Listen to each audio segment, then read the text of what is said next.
नमस्कार, आप देख रहे हैं हिंद आवाज मीडिया और मैं हूं आपके साथ वैशाली।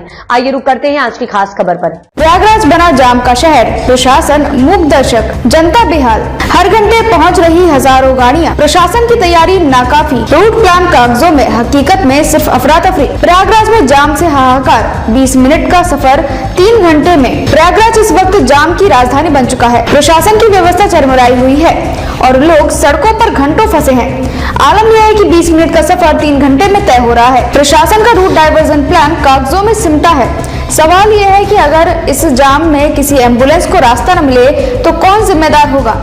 सड़कों पर कछुए की रफ्तार से गाड़ियां रेंग रही है। महाकुंभ की भीड़ ने पिछले सभी रिकॉर्ड तोड़ दिए हैं। संगम नगरी में चारों तरफ गाड़ियों की लंबी कतारें हैं और जाम इतना भयावह है कि लोग अपनी गाड़ियां छोड़कर पैदल ही आगे बढ़ने को मजबूर है। राष्ट्रपति का दौरा, प्रशासन सतर्क लेकिन बेबस। राष्ट्रपति द्रौपदी मुर्मू आज प्रयागराज में संगम पर आस्था की डुबकी लगाने पहुंची। उनके आगमन को लेकर प्रशासन हाई अलर्ट पर था, लेकिन सवाल ये उठता है कि क्या वीवीआईपी मूवमेंट के लिए ही प्रशासन की सारी तैयारियां थी। आम जनता को इस जाम में राहत देने की कोई कोशिश नहीं देखी। स्टेशनों पर पैर रखने की जगह नहीं है। मिर्जापुर, भदोही, जौनपुर, रीवा और सतना जैसे आसपास के जिलों से आने वाली गाड़ियां प्रयागराज की सीमाओं पर घंटों रुकी हुई है। रेलवे स्टेशन पर यात्रियों की भारी भीड़ ने हालात को और बिगाड़ दिया है। हर दिन बढ़ रही भीड़, जाम से मचा हाहाकार। महाकुंभ के दौरान हर घंटे 6000 से 7000 गाड़ियां प्रयागराज पहुंच रही है। प्रशासन की तैयारियां इस भीड़ के आगे पूरी तरह फेल साबित हो रही है।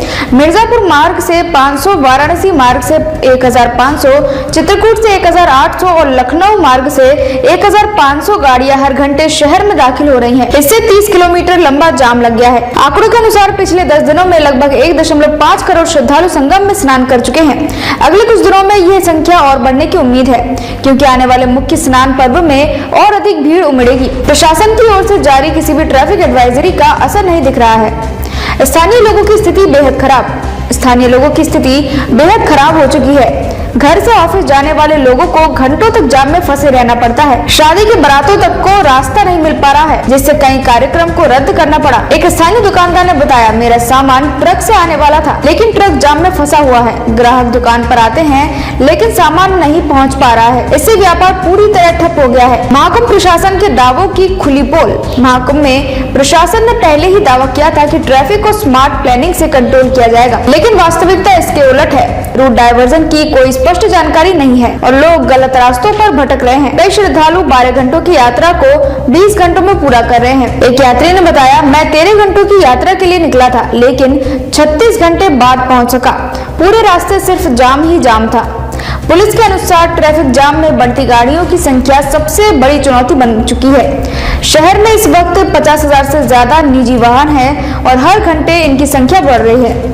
स्टेशन बंद, एयरपोर्ट तक पहुंचना मुश्किल। संगम रेलवे स्टेशन को भीड़ के चलते बंद करना पड़ा है। एयरपोर्ट से संगम तक का सफर भी मुश्किल भरा है। विमान से आने वाले यात्री एयरपोर्ट तो पहुंच जाते हैं, लेकिन वहां से संगम तक की दूरी तय करने में उन्हें कई घंटे लग जाते हैं। प्रयागराज में इस वक्त हालात कंट्रोल से बाहर हो चुका है। ट्रैफिक पुलिस के पास कोई कारगर प्लान नहीं है। लोगों को खुद ही रास्ता बनाकर निकलना पड़ रहा है। प्रशासन की लापरवाही या भीड़ प्रबंधन में असफलता। विशेषज्ञों का कहना है कि प्रशासन को भीड़ प्रबंधन में पहले से बेहतर प्लानिंग करनी चाहिए थी। महाकुंभ जैसे बड़े आयोजन में हर साल लाखों लोग आते हैं, लेकिन फिर भी प्रशासन हर बार तैयारी में चूक कर जाता है। कई श्रद्धालु ये सवाल भी उठा रहे हैं कि जब प्रशासन को मालूम था कि 5 फरवरी के बाद श्रद्धालुओं की भीड़ बढ़ेगी, रूट डाइवर्जन और ट्रैफिक कंट्रोल के लिए पहले से इंतजाम क्यों नहीं किए गए। आपातकालीन सेवाओं पर असर। सबसे बड़ी चिंता आपातकालीन सेवाओं को लेकर है। जाम के चलते एम्बुलेंस और फायर ब्रिगेड की गाड़ियां भी फंसी रहती हैं। लोगों की परेशानी बढ़ी। जाम में फंसे एक स्थानीय नागरिक ने बताया, मैंने अपने ऑफिस के लिए सुबह 9 बजे घर छोड़ा था, लेकिन 12 बजे तक भी मैं ऑफिस नहीं पहुंच पाया। हर सड़क जाम है। मजबूरी में मुझे गाड़ी पार्क करके पैदल ऑफिस जाना पड़ा। इसी तरह स्कूल जाने वाले बच्चों को भी परेशानियों का सामना करना पड़ रहा है। बसें घंटों ट्रैफिक में फंसी रहती हैं, जिससे बच्चों को स्कूल पहुंचने में देरी होती है। क्या है आगे की राह? अगर प्रशासन ने जल्द ही कोई कारगर कदम नहीं उठाया तो आने वाले दिनों में स्थिति और भी खराब हो सकती है। महाकुंभ का मुख्य स्नान पर्व अभी बाकी है और भीड़ के बढ़ने की संभावना है। ऐसे में जरूरी है कि रूट डाइवर्जन की स्पष्ट जानकारी दी जाए, ट्रैफिक कंट्रोल को बेहतर बनाया जाए और वैकल्पिक मार्ग खोले जाए। ट्रैफिक विशेषज्ञों का सुझाव है कि प्रशासन को कई वैकल्पिक उपाय अपनाने चाहिए, जैसे बस और टैक्सी सेवाओं को बढ़ावा देना, शहर में पार्किंग स्थलों की व्यवस्था करना और ट्रैफिक को नियंत्रित करने के लिए अतिरिक्त पुलिस बल की तैनाती करना। क्या प्रशासन इस बार सुधरेगा? प्रश्न अब ये है कि क्या प्रशासन इस बार जनता की उम्मीदों पर खरा उतरेगा या एक बार फिर लापरवाही का खेल देखने को मिलेगा। जनता को राहत देने के लिए तत्काल कदम उठाने की जरूरत है। महाकुंभ एक ऐतिहासिक आयोजन है, लेकिन इसके साथ साथ प्रशासन को ये भी सुनिश्चित करना होगा कि आम जनता की जिंदगी इससे प्रभावित न हो। अब तक के लिए इतना ही। वीडियो को लाइक और शेयर करें और चैनल को सब्सक्राइब करें।